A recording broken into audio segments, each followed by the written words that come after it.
ஓம் Saravanabhava channel வாயிலாக உங்களை சந்திப்பதில் பெருமகிழ்ச்சி அடைகிறேன். இன்றைய பதிவு சுக்கிர பெயர்ச்சி பலன்கள்.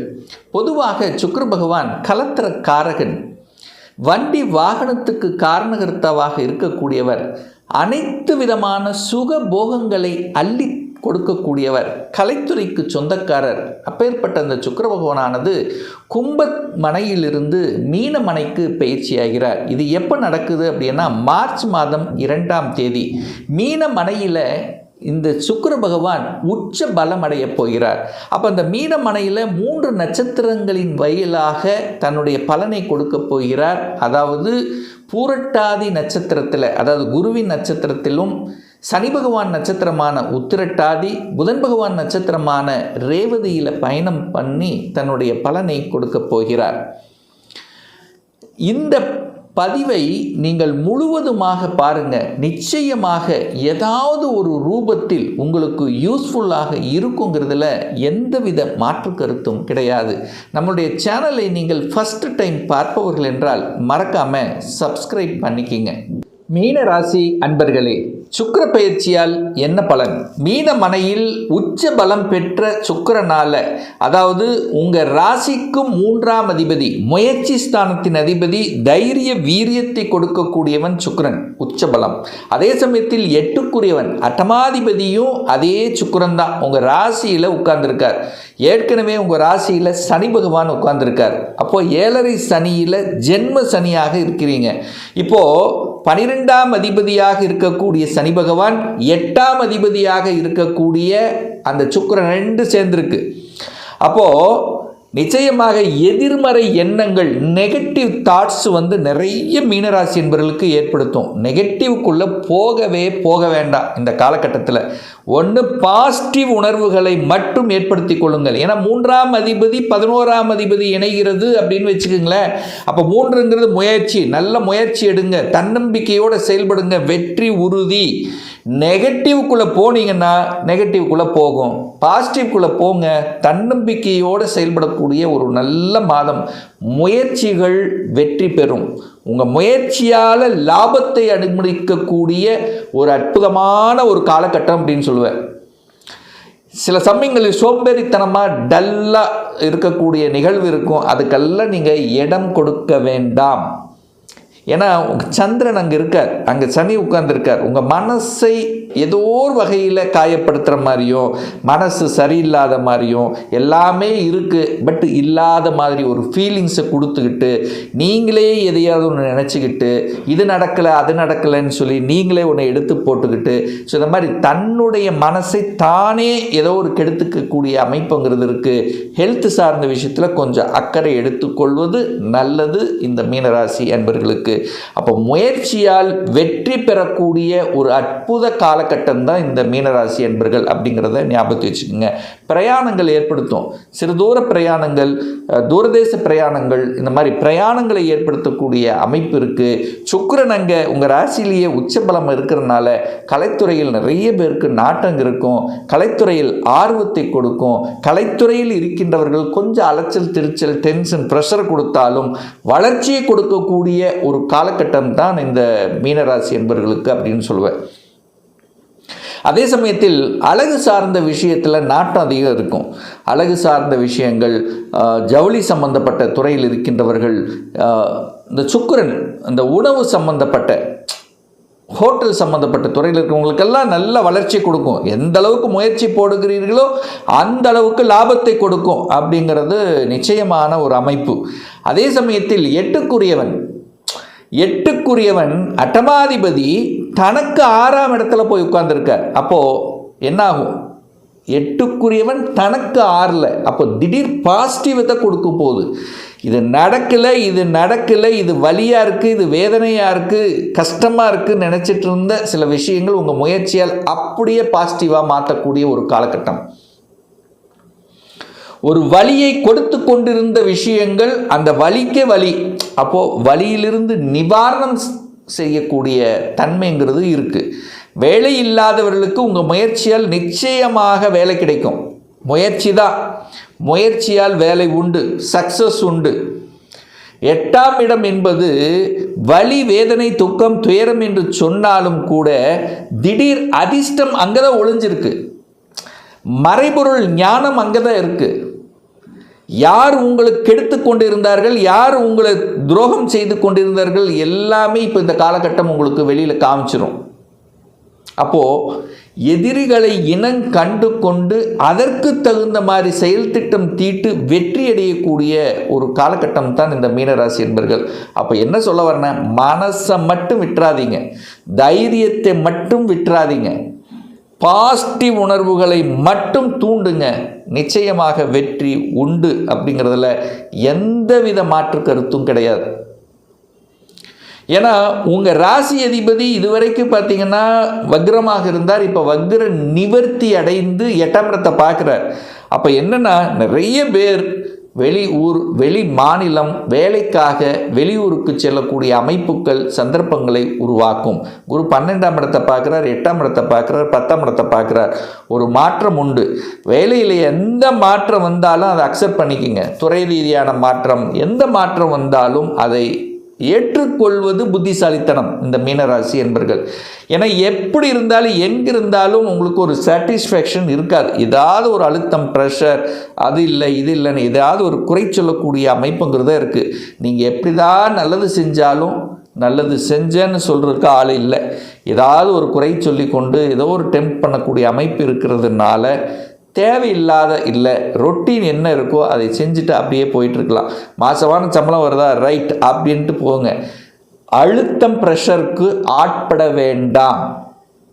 வேலையை அவசரப்பட்டு கோபப்பட்டு விட்டுற வேண்டாம். ஏன்னா 8ஆம் அதிபதி அங்கே உங்கள் ராசியில் உட்கார்ந்துருக்காரா, டக்குன்னு கோபம் வந்துடும். என்ன நடக்கும், திடீர்னு கோபம் வந்துடும். அப்போ திடீர்னு வேலை விட்டுருவீங்க, யோசிக்கவே மாட்டீங்க. ஸோ அதை மட்டும் செய்யாதீங்க இந்த மீனராசி என்பர்கள். ஏன்னா யோசிக்க மாட்டேங்கிற காரணம் சந்திரன் மறைக்கப்படுகிறது. அப்போ உங்கள் மனசை மறைச்சு உங்களுக்கு தெரியாமலே எதையாவது செய்யக்கூடிய தன்மை உருவாக்கிறோம். அப்போ மீனராசி என்பர்கள் ஒன்றை மட்டும் ஞாபகத்தில் ஸ்ட்ராங்காக வச்சுக்குங்க.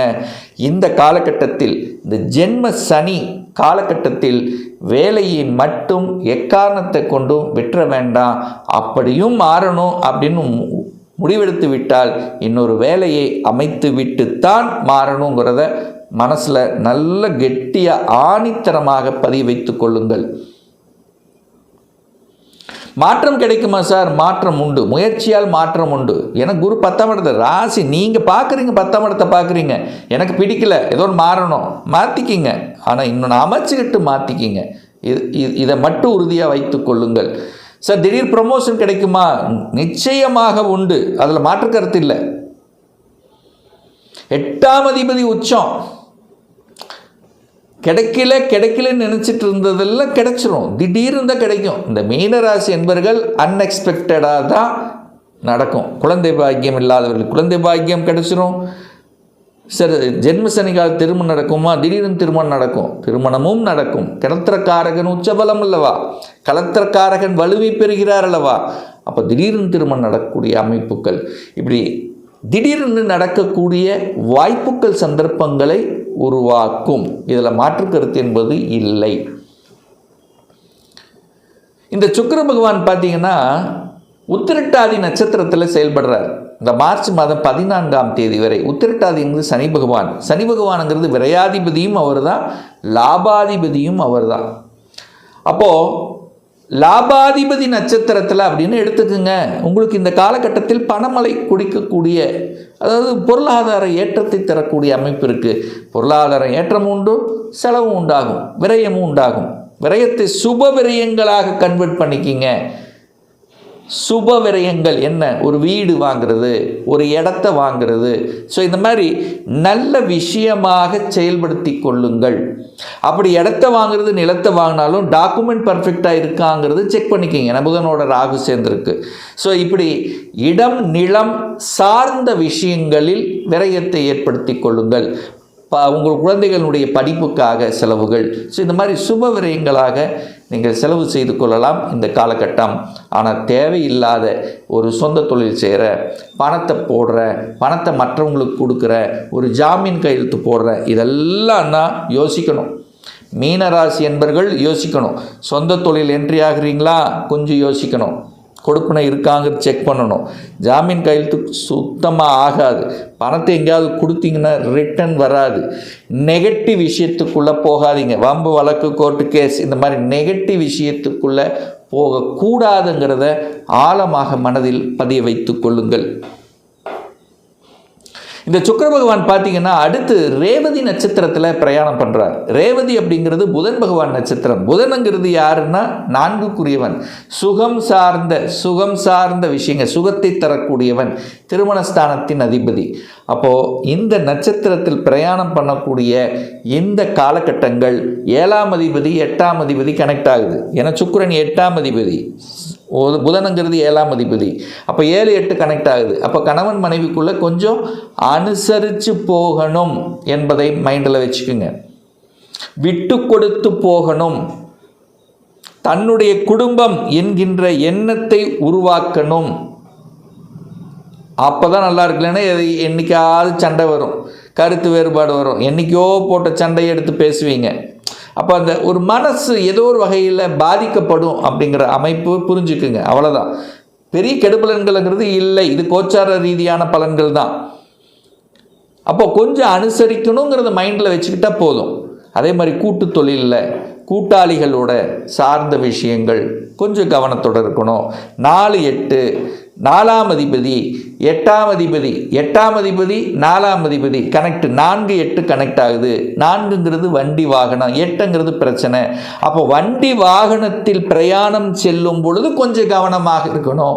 அப்போ என்ன பண்ணணும், இரவு நேர பயணங்களை முற்றிலுமாக தவிர்த்து விடுங்கள். இது நல்லது. இந்த வண்டியில் வித்தை காமிக்கிறது, சரி, இதெல்லாம் தவிர்க்கிறது மீனத்துக்கு நல்லது. அப்போ 8ஆம் அதிபதி வலியை கொடுத்தாலும் திடீர் அதிர்ஷ்டத்தை கொடுக்கக்கூடிய காலகட்டம் என்பதையும் ஞாபகத்தில் வைத்துக் கொள்ளுங்கள் மீனராசி அன்பர்கள். இன்னும் ஒரு துல்லிய பலன் வேணும்.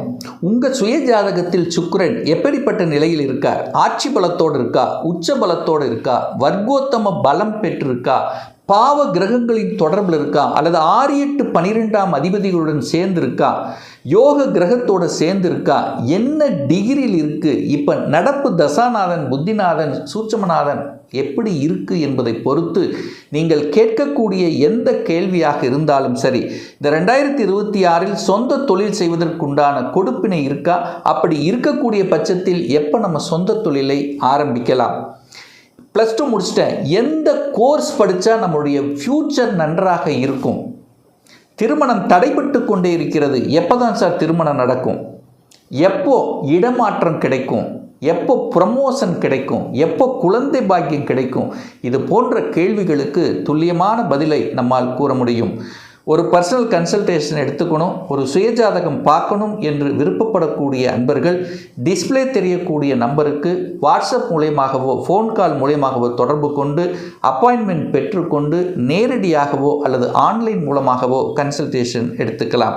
நம்மளுடைய அலுவலகம் கோயம்புத்தூரில் அமைந்துள்ளது. அதாவது கோயம்புத்தூரிலிருந்து மேட்டுப்பாளையம் செல்லும் வழியில் வெள்ளக்கிணர் பிரிவு அன்னபூர்ணா ஹோட்டலுக்கு பக்கத்தில் அமைந்துள்ளது. பிரியர் அப்பாயின்மெண்ட் வாங்கிட்டு நேரடியாக கன்சல்டேஷன் எடுத்துக்கலாம். நிச்சயமாக இந்த பதிவு ஏதாவது ஒரு ரூபத்தில் உங்களுக்கு யூஸ்ஃபுல்லாக இருக்குங்கிறதுல எந்தவித மாற்று கருத்தும் கிடையாது. மீண்டும் ஒரு நல்ல பதிவில் உங்களை சந்திக்கும் வரை உங்களிடமிருந்து விடைபெறுவது உங்கள் அஸ்ட்ராலஜர் டாக்டர் சதீஷ்.